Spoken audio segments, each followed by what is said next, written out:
En af dronningens tilbagevendende royale opgaver var at åbne parlamentet. En pligt, hun ikke tidligere havde fundet specielt tyngende og nærmest havde nyt. At blive kørt i åben karet ned ad The Mall en klar efterårsmorgen havde altid været noget af en fornøjelse, selv efter 50 år. Men sådan var det ikke længere.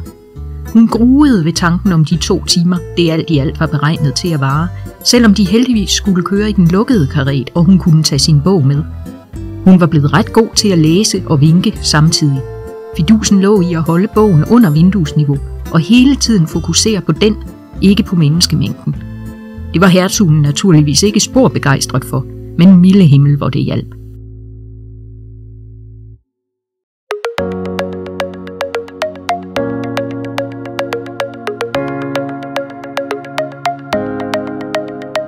Velkommen til Æseløre, Ringsted Biblioteks podcast om bøger.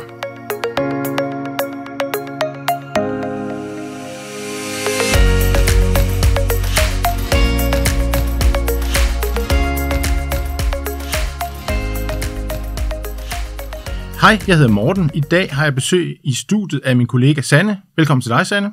Tak. Og i dag skal vi tale om bogen En kongelig læser af Alan Bennett. Men inden vi går i gang, så vil jeg lige sige til lytteren, at du kan finde titler og forfatter og andre noter fra podcasten på vores hjemmeside ringstedbib.dk under inspiration.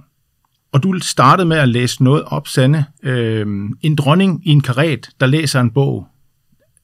Var det ikke sådan noget af den stil? Jo, det var det. Ja. Det er fra bogen En kongelig læser af den engelske forfatter og dramatiker Alan Bennett.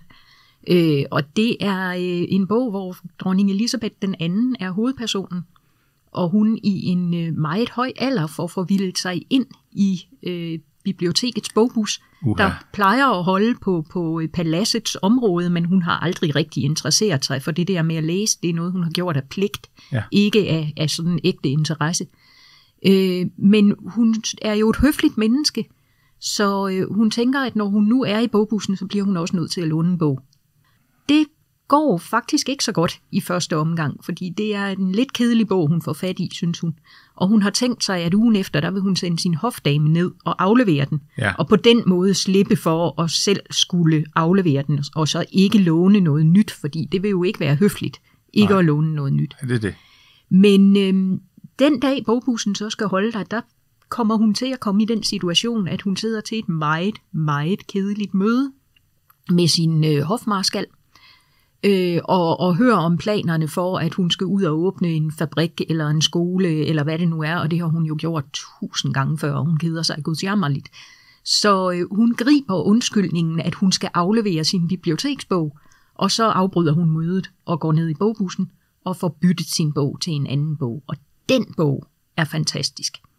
Den sætter så gang i hele historien om, hvad det egentlig er, der sker, når en dronning, der er opdraget til at være høflig og venlig og interesseret i det, folk fortæller, men ikke er opdraget til at tage hensyn til sine egne ønsker og sine egne følelser. Hun lige pludselig finder ud af, at hun elsker at læse.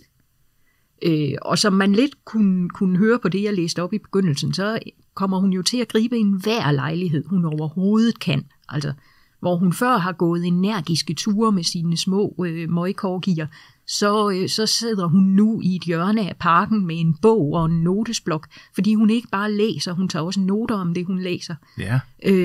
Hvor hun før kunne tage på statsbesøg eller ud og åbne en skole eller en fabrik, og bare følge tidsplanen, så går det nu galt, fordi hun kommer først ud af bilen, når hun lige har læst kapitlet færdigt.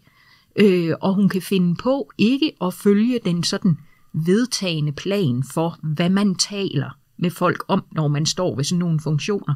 Det er noget med når kommer de langvejs fra, og så kan man tale lidt høfligt om motorveje og tog, og det er et sikkert emne.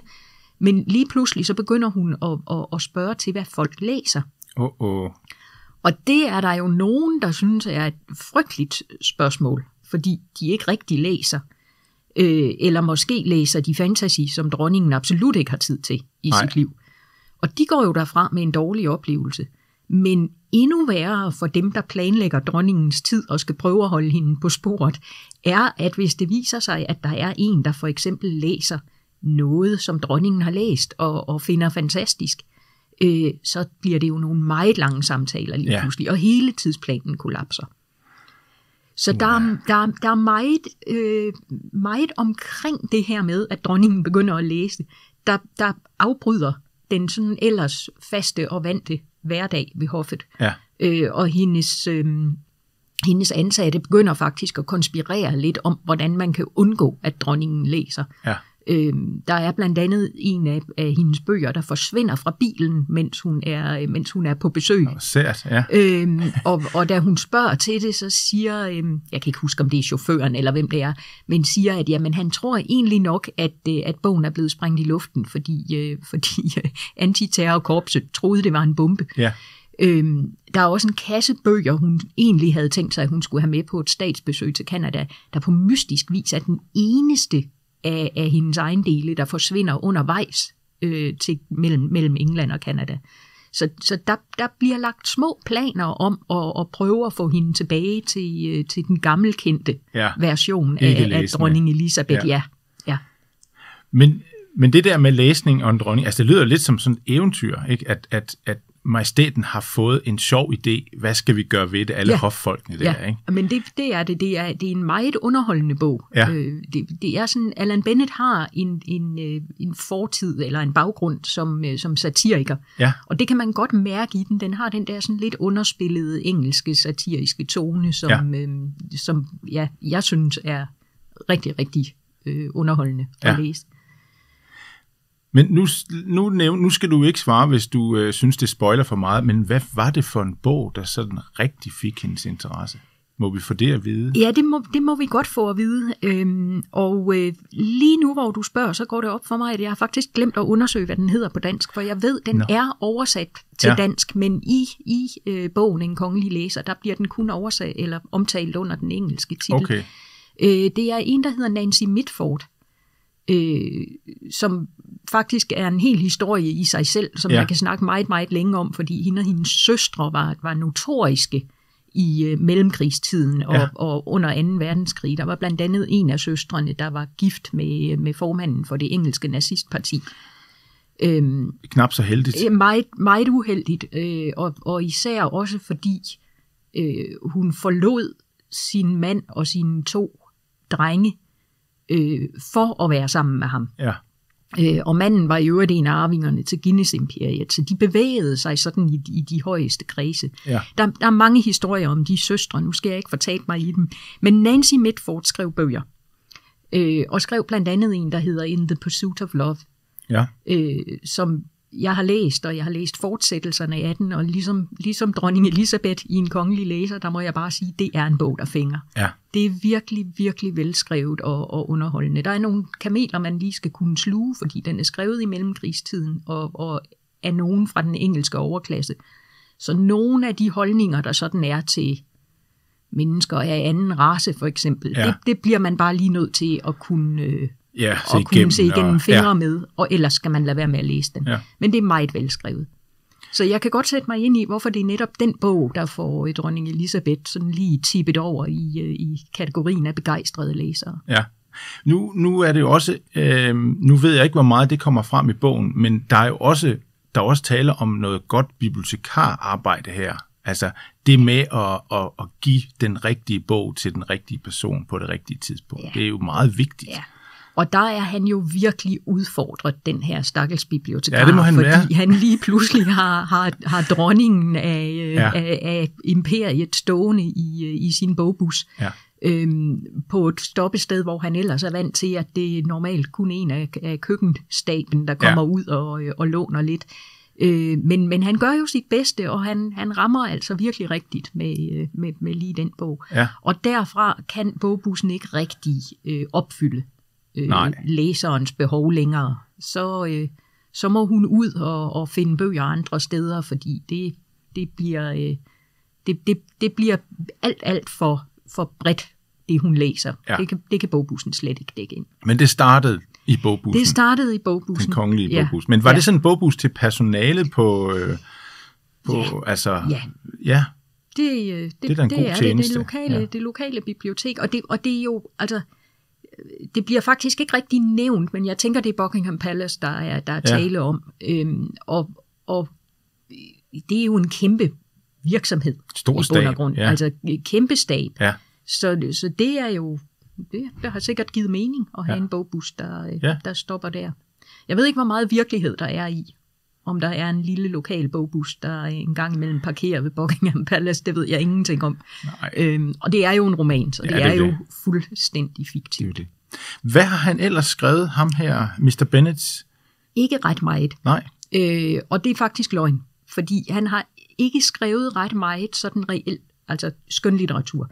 Den her er faktisk den eneste, der er oversat til dansk. Ja. Han har skrevet nogle få andre romaner, og også nogle novellesamlinger, mener jeg, som ikke er oversat. Ja, men han var teatermand. Men han er teatermand, ja, han er dramatiker. Ja. Han, hvis man sådan, selvfølgelig hvis man følger med i teaterverdenen, så ved man, hvem han er. Ja. Altså han er en af de sådan større inden for teaterverdenen. Han har vundet 2 Tony Awards, som er teaterverdenens svar på Oscar'en. Okay, ja. Han har faktisk også vundet 2 BAFTA Awards, som er den engelske filmverdens svar på Oscar'en. Ja.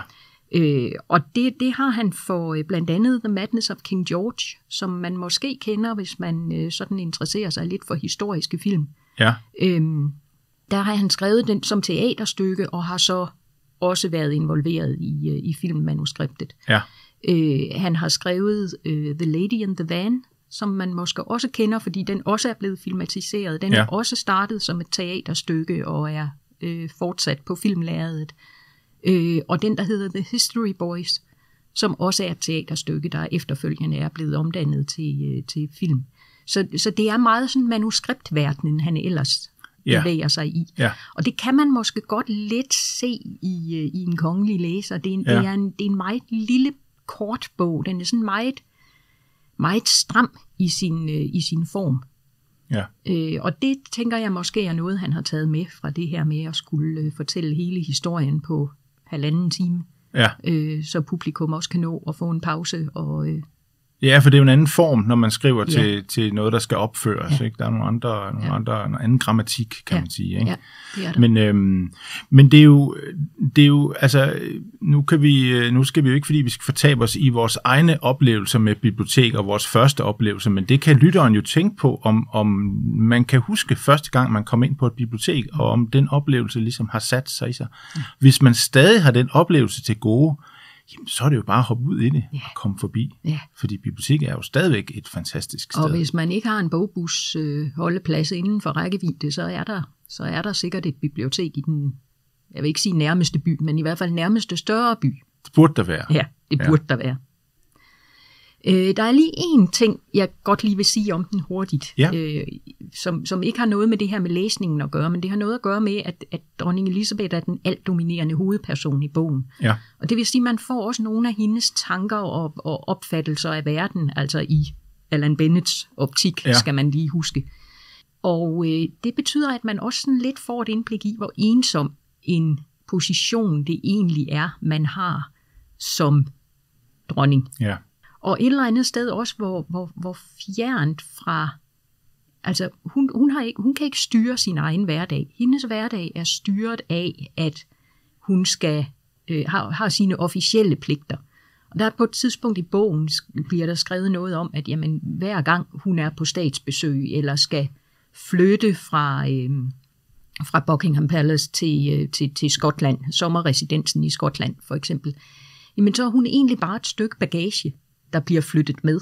Hun er godt nok det vigtigste stykke bagage, men hun er ikke sådan en person på den måde i stabens øjne. Hun er en funktion i stabens øjne. Og det synes jeg bliver rigtig fint beskrevet i bogen, hvordan læsningen også hjælper hende med ligesom at finde sig selv. Ja. For det har hun ikke været vant til. Hun har været vant til, at hun skulle være toppen af figuren på toppen af kransekagen. Ja, der ikke skulle flytte sig for meget, fordi man skulle have styr på, hvor den var. Ja. Jamen, det er jo også en spændende sådan tilgang til det at være regent, eller topchef er det måske også i dag. Ikke? Ja. Men Det er i hvert fald vores anbefaling her, En kongelig læser af Alan Bennett. Det er en rigtig charmerende bog, og hvis man holder af at læse, og det tænker jeg, man måske nok gør, hvis man lytter til en podcast om bøger, så er der meget at hente i den. Ja.